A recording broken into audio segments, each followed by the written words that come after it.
said that I was going to let him tie me up, and I was determined that wasn't happening. I made up my mind I was going to fight. I was coming out of there. I jumped up, and at that point, he reached for me with his left hand, and with the right hand started stabbing the knife at me. So I just reached with my left hand and just grabbed the top part of the knife and just twisted it sideways. And when I did, it broke off even with the handle. And I took my shoulder and I just thrust it into his sternum as hard as I could and knocked the air out of him. And I had him pinned to the wall.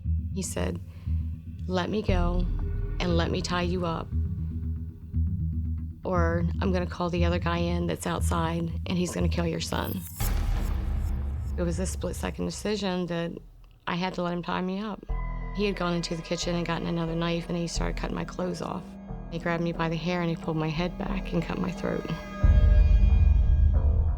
He continued to stab me probably about 45 times in my back. He took the knife and he put it in the back of my neck and started pounding it with his fist.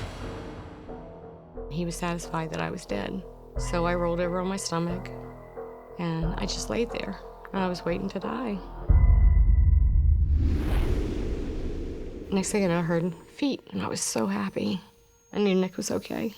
He ran down the steps and I could hear him beating on the home next to us. And the next thing I remembered was the paramedics coming in.